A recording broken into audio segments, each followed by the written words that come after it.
बिस्मिल्लाहिर्रहमानिर्रहीम। Quantum mechanics के next lecture 11 के अंदर हम जो है ना पढ़ रहे हैं स्टेशनरी स्टेट्स, ठीक है। और स्टेशनरी स्टेट्स क्या होती हैं हम ये देखेंगे, और क्वांटम मैकेनिक्स में इसका क्या रोल होता है। और ये बेसिकली जो है ना वेव फंक्शन से ही रिलेट करती हैं, ठीक है। और ये वेव फंक्शन का यूँ समझ लें कि नेक्स्ट पोर्शन ही हो सकता है आपके पास, ठीक है। तो सबसे पहले ये है कि क्वांटम मैकेनिक्स आपको पता होना चाहिए कि क्वांटम मैकेनिक्स जो होता है ना उसमें किसी भी सिस्टम की जो स्टेट होती है वो हम स्पेसिफाई करते हैं किसके ज़रिए से, बाय अ वेव फंक्शन, ठीक है। और हम ऑलरेडी पढ़ चुके हैं कि वेव फंक्शन को हम साई से यूँ यूज़ कर रहे होते हैं, ठीक है। तो हम इस वेव फंक्शन साई के ज़रिए से ही किसी भी क्वांटम मैकेनिक्स के अंदर किसी भी सिस्टम की स्टेट को एक्सप्लेन आउट करते हैं, ठीक है। और wave function is itself a function, यानी कि वो डिपेंड करता है of both time and space. अगर हम बात करें वेव फंक्शन की, तो वेव फंक्शन जो है ना ये किस पे डिपेंड करता है फर्दर, ठीक है ना। वो इटसेल्फ अ फंक्शन है किसका, टाइम का और स्पेस का। देखो ना 5 सेकंड के बाद किसी की वेव की अगर मैं बात करूं तो वो देखो ये सपोज है एक वेव फंक्शन है, ठीक है। ये किसी कुछ टाइम के बाद यहाँ पर होगी, ये फिर कुछ टाइम के बाद यहाँ पर होगी, कुछ टाइम के बाद यहाँ पर, और कुछ टाइम के बाद यहाँ पर। इसका मतलब वेव आपके पास चेंज हो रही है ना, ठीक है ना। वेव की condition it is a maxima as well as a minimum, ठीक है। ये चेंज हो रहा है as compared to the time axis के साथ अगर हम देखें, यानी कि टाइम के लिहाज से हम देखें ना तो ये चेंज हो रही है वेव, ठीक है। तो लिहाजा वेव फंक्शन जो है ना itself is a function of या depends upon both time and space as well. तो मैं जो है ना स्पेस की बात करूँ तो उसमें 3 कोऑर्डिनेट्स होते हैं, X Y and Z. While time की बात करूँ तो ये इसको मैं टी लिख सकता हूँ। तो मैं कह सकता हूँ कि वेव फंक्शन जो है ना वो डिपेंड कर रहा है किस पर भला, एक्स पर, वाई पर, जी पर एंड द टाइम एक्सिस पर, यानी कि टाइम पर भी डिपेंड कर रहा है।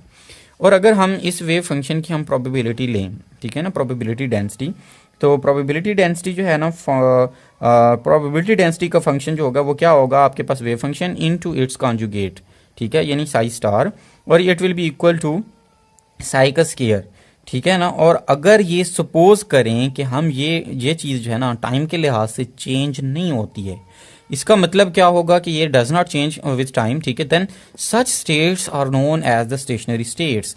देखिए ना प्रोबेबिलिटी डेंसिटी है किसी भी पार्टिकल की probability of finding a particle in a specific space, ठीक है ना। तो वो अगर स्पेसिफिक स्पेस पर पार्टिकल की प्रोबेबिलिटी जो है वो सपोज कि आपके पास चेंज नहीं होती, यानी कि मैं कहूँ कि ये इस तरह है ना, तो 10 सेकंड के बाद भी देखो, 5 सेकंड के बाद, 1 सेकंड के बाद, तो ये इसी तरह ही रहे वेव।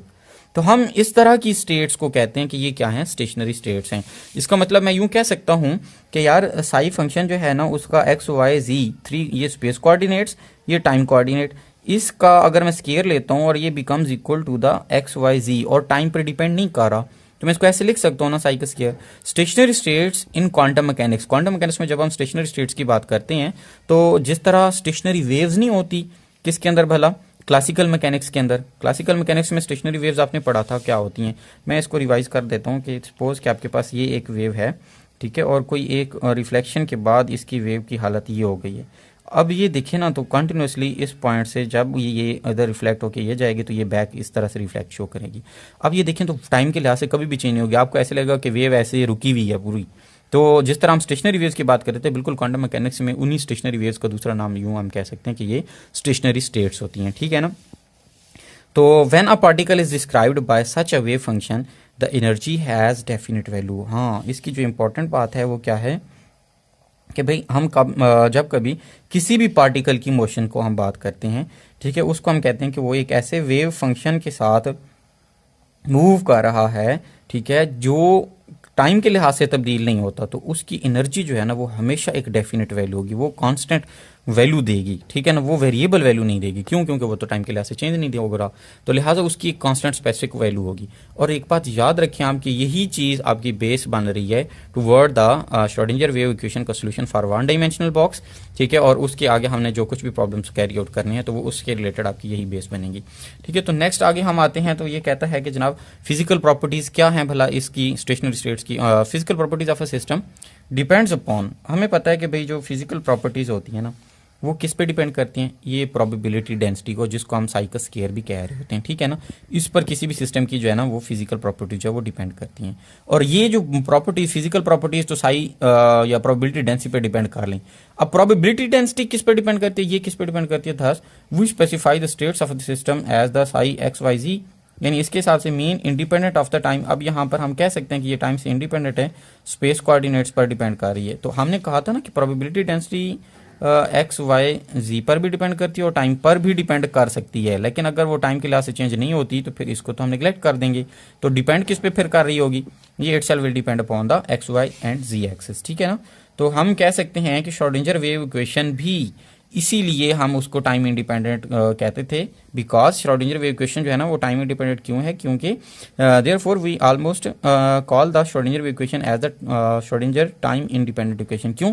क्योंकि वो जो है ना कंसीडर करता था साई को along X Y and Z, not according to the time coordinates, ठीक है ना। वो टाइम कोऑर्डिनेट के हिसाब से जब नहीं कंसीडर कर रहा, इट मीन्स कि भाई आपके पास टाइम के लिहाज से वो वेव्स चेंज नहीं हो रही, इट मीन्स कि वो स्टेशनरी वेव्स की बात करते हैं। अदरवर्ड ये ऐसी प्रोबेबिलिटी डेंसिटी की बात कर रहा है जो टाइम एक्सिस पर डिपेंड नहीं कर रही, फिर एक्स वाई और जी यानी सिर्फ स्पेस कोऑर्डिनेट्स पर डिपेंड कर रही है। और इस तरह की हम वेव इक्वेशन को क्या कहते हैं कि भाई एक्सप्लेन आउट करके हम ये कहते हैं कि उस तरह का सिस्टम जिसमें ये प्रोबेबिलिटी डेंसिटी हो तो उसकी फिजिकल प्रॉपर्टीज भी सिर्फ और सिर्फ स्पेस पर डिपेंड करेगी, not upon the time axis, ठीक है। और इस तरह के सिस्टम की स्टेट्स को हम क्या कहते हैं, ये स्टेशनरी स्टेट्स होती हैं, ठीक है। और एक और बात जो है ना हम इंपॉर्टेंट बात करते चलूँ मैं इसके बाद कि श्रोडिंगर वेव इक्वेशन जो है ना वो टाइम इंडिपेंडेंट होती है, ठीक है। इसमें दो चीज़ें होती हैं, एक तो अलाउड एनर्जी ई, ठीक है, and the allowed wave function psi जिसको हम लिख रहे हैं ये, ठीक है ना, और अननोन। ये दो ऐसी बातें हैं जो हमारे पास, मैं यूं लिखूं तो ये यानी कि एक तो एनर्जी हो गई और दूसरी क्या, वेव फंक्शन साई। ये दो ऐसी बातें हैं जो हमारे लिए श्रोडिंगर की वेव इक्वेशन जो हमने डिराइव की प्रीवियसली, तो ये उसके हिसाब से ये हमारे लिए अभी अननोन है, हमने इनको कैलकुलेट करना है।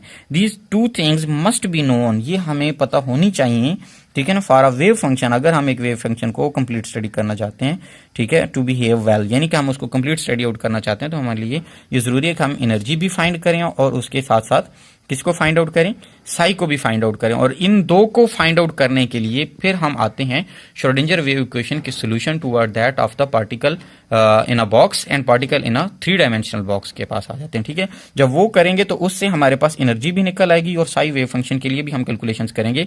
और यही वजह है कि फिर हम वो तीन अगले जो है ना वो मराहिल करते हैं श्रोडिंगर वेव इक्वेशन के सोल्यूशन के लिए, ठीक है। Thanks for watching. और अगर आपको कोई कमेंट्स होता है, कोई क्वेश्चन नहीं समझ आ रहा होता, कोई कहीं से डेरिवेशन नहीं समझ आती, तो जरूर कमेंट्स कीजिए।